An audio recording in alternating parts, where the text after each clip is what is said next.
इच्छाधारी भूत। कुछ भूत ऐसे भी होते हैं जो इच्छाधारी होते हैं, जो अपने मन के अनुसार अपना चेहरा तक बदल लेते हैं।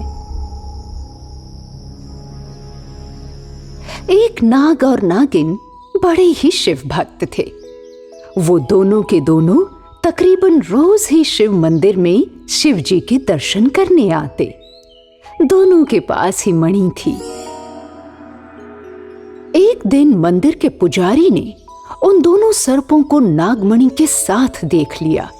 मणि में से दिव्य प्रकाश निकल रहा था, जिसे देखकर पुजारी के मन में लालच आ गया।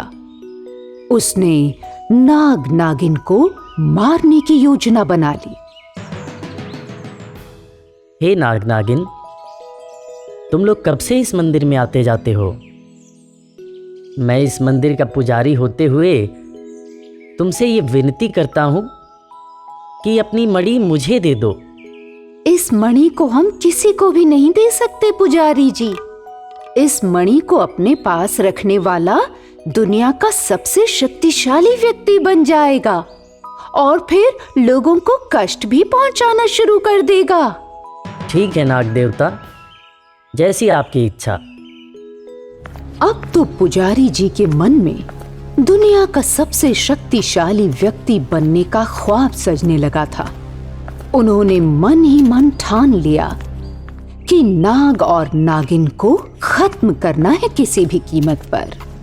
आखिरकार उन्होंने अपने दोस्तों के साथ मिलकर ये योजना बनाई कि अगली रात को जब ये नाग और नागिन मणि समेत मंदिर में प्रवेश करेंगे, तभी पुजारी जी घंटी बजाकर इनके आने का इशारा करेंगे और सारे दोस्त अपने अपने हथियारों से उसी वक्त नाग और नागिन का खात्मा कर देंगे।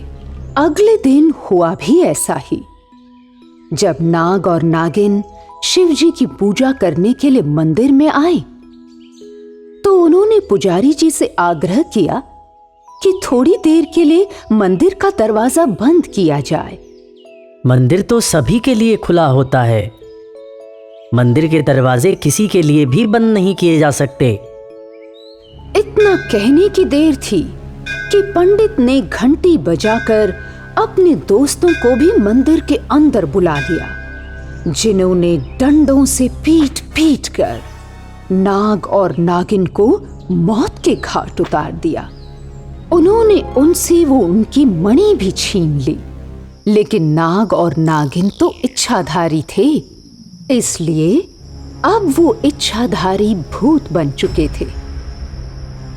अगले दिन जब पुजारी ने खुश होकर अपने घर में अपने दोस्तों को पार्टी दी, तो वही इच्छाधारी नाग और नागिन भूत बनकर उनके घर आ पहुंचे। हम दोनों तुम लोगों को मारने आए हैं। तुमने हम दोनों को मारकर हमसे मणि छीनकर अच्छा नहीं किया पुजारी। इस कृत्य के बदले अब तुम सबको मरना होगा। तुम सब मरोगे। ऐसा कहकर इच्छाधारी नाग बना भूत दरवाजे का कुंडा बंद करके वहीं खड़ा हो गया और इच्छाधारी भूतनी बनी नागिन एक एक करके सारी दोस्तों को मौत के घाट उतारने लगी। जैसे को तैसा सुबह ये खबर पूरे गांव में फैली कि पुजारी जी अपने दोस्तों के साथ अपने घर पर मरे पड़े हैं। सारा का सारा गांव उनके घर पर इकट्ठा हो गया।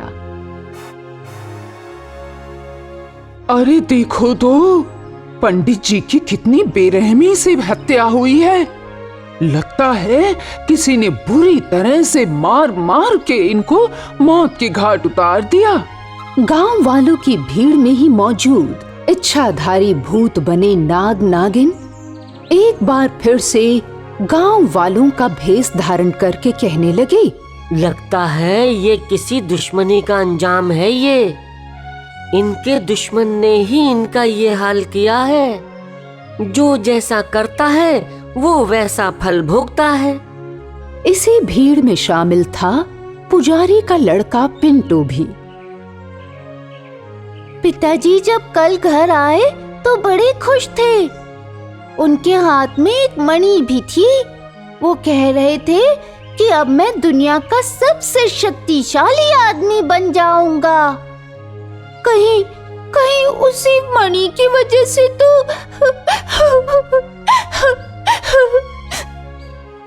क्या कहा? मणि? ये मणि क्या होती है? ये मणि नाग जाति के सांप से ही मिल पाती है। न जाने पिताजी मरने से पहले मणि कहाँ रख गए हैं। तब तो ये मणि हमें जरूर खोज निकालनी चाहिए, नहीं तो जिसके पास ये मणि होगी वो भी मारा जा सकता है। हाँ भाई हाँ, तुम ठीक कहते हो। हाँ हाँ सही बात है, जल्दी खोजो मणि, कहीं हमें नुकसान न पहुंच जाए, कहीं हम न मारे जाए इसके चक्कर में। और यूं ही बातें करते करते कब दिन बीत गया किसी को मालूम न पड़ा। दहशत से भरे लोग शाम को अपने अपने घर चले गए और उसी रात पुजारी के घर में मौजूद इच्छाधारी नाग नागिन फिर से भूत बने और उसके बेटे पिंटू से पूछने लगे, बता मणि कहाँ है? बताता है या तुम्हें यहीं मार दे अभी? आप कौन हो? हम नहीं जानते मणि कहाँ है। आप हमें छोड़ दो। हम वाकई नहीं जानते पिताजी मणि को कहाँ रख के गए। अच्छा, नहीं जानता? तो फिर मरने के लिए तैयार हो जा। आज के बाद तू जिंदा ही नहीं रहेगा किसी को कुछ बताने के लिए।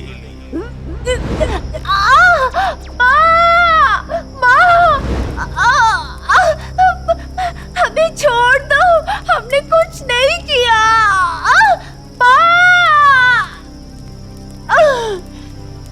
और इतना कहते ही इच्छाधारी भूत बने नाग नागिन पिंटू को मार देते हैं। अब पिंटू की माँ सुंदरी की तरफ मुड़ते हैं। वो सुंदरी से भी यूं ही प्रश्न करते हैं, मणि का पता बता दे। मैं तुम लोगों से डरने वाली नहीं हूं, समझा? मैंने ही मणि रखी है अपने पास, क्योंकि ये मणि शिव जी का प्रसाद है। ये मणि हमेशा सत्य का साथ देती है। तुम दोनों ने अपने अपने दुश्मनों को मारकर अपना बदला ले ही लिया है, तो फिर अब मुझसे क्या लेने आए हो? देखो देखो, तुमने मेरे पति को मारा, मैंने कुछ नहीं कहा, और अब मेरी ही आंखों के सामने तुमने मेरे बेटे को मारा। क्या गलती थी उसकी? बोलो, गलती करे कोई और भोगे कोई? इतना कहते ही घर में रखी हुई उस मणि के अंदर से चमत्कारी शक्तियां निकलकर सुंदरी के शरीर में प्रवेश कर जाती हैं, क्योंकि मणि सत्य का साथ देती है। सुंदरी ने अपनी उसी चमत्कारी शक्तियों से इच्छाधारी भूतों को मारकर हमेशा के लिए मुक्त कर दिया। मणि को उठाकर शंकर भगवान के चरणों में रखा, जिससे वो हमेशा के लिए शंकर जी के चरणों में विलीन हो गई।